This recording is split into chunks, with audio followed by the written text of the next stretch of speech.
Corona संक्रमण की संभावित तीसरी लहर को लेकर वैज्ञानिकों ने नई चेतावनी जारी की है। एक्सपर्ट का मानना है कि अगर कोविड प्रोटोकॉल का ठीक तरह से पालन नहीं किया गया तो अक्टूबर-नवंबर में तीसरी लहर अपने पीक पर हो सकती है।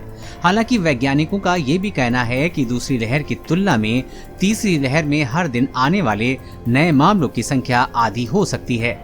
Department of science and technology ने पिछले साल कोरोना संक्रमण मामलों का अनुमान लगाने के लिए एक पैनल का गठन किया था। ये पैनल मैथमेटिकल मॉडल के जरिए अनुमान लगाता है। पैनल के सदस्य मनिंद्र अग्रवाल का कहना है कि अगर कोरोना का नया वेरिएंट सामने आया तो तीसरी लहर में संक्रमण ज्यादा तेजी से फैल सकता है। उन्होंने ये अनुमान सूत्र मॉडल के जरिए लगाया है। इस पैनल का मानना है कि अक्टूबर-नवंबर में कोरोना संक्रमण की तीसरी लहर का पीक हो सकता है।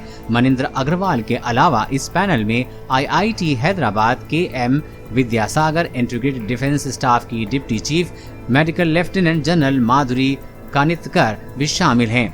मनिंद्र अग्रवाल ने ट्वीट कर लिखा, हम 3 सिनेरियो मानकर चल रहे हैं। पहला आशावादी है, जिसमें हम ये मान रहे हैं कि अगस्त तक सब नॉर्मल हो जाएगा और कोई नया म्यूटेंट नहीं आएगा। दूसरा, जिसमें हम ये मान रहे हैं कि वैक्सीनेशन 20% कम प्रभावी होगा। और तीसरा ये कि एक नया वेरिएंट आ सकता है जो कि 25% ज्यादा संक्रामक होगा। हालांकि उन्होंने ये साफ किया है कि ये डेल्टा प्लस नहीं होगा। उन्होंने जो ग्राफ शेयर किया है उसके मुताबिक अगस्त के दूसरे हफ्ते से दूसरी लहर का ग्राफ गिरता जाएगा और अक्टूबर-नवंबर में तीसरी लहर का पीक हो सकता है। 1.5 से 2 लाख तक का आ सकते हैं मामले।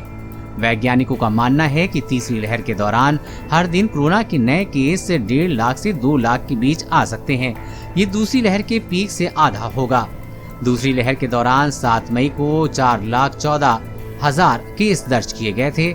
मनिंद्र अग्रवाल का कहना है कि अगर कोई नया वेरिएंट आता है तो तीसरी लहर ज्यादा तेजी से फैल सकती है। हालांकि उनका ये भी कहना है कि वैक्सीनेशन की रफ्तार तीसरी और चौथी लहर की संभावनाओं को कम कर सकती है। उनका कहना है कि अगर हम आशावादी रहे तो ये मानकर चल सकते हैं कि तीसरी लहर में हर दिन 50,000 से 1 लाख के बीच केस आ सकते हैं। अस्पताल में भर्ती होने वालों की संख्या भी कम होगी। पैनल के दूसरे सदस्य M विद्यासागर का कहना है कि तीसरी लहर में अस्पताल में भर्ती होने वाले मरीजों की संख्या कम हो सकती है। इसके लिए उन्होंने यूके का उदाहरण दिया है। उन्होंने कहा कि यूके में जनवरी में हर दिन 60,000 से ज्यादा नए केस और 1,200 से ज्यादा मौतें हो रही थीं, लेकिन चौथी लहर में नए केस की संख्या कम होकर 21,000 और मौतों की संख्या 14 पर आ गई है। उन्होंने कहा कि यूके में अस्पताल में भर्ती होने वाले मरीजों की संख्या में गिरावट आने से वैक्सीनेशन की बड़ी भूमिका है। उन्होंने कहा कि तीसरी लहर के खतरे को देखते हुए सरकार वैक्सीनेशन पर जोर दे रही है। कोरोना वायरस और कोरोना वैक्सीन से जुड़ी हर अपडेट पाने के लिए चैनल को सब्सक्राइब करें।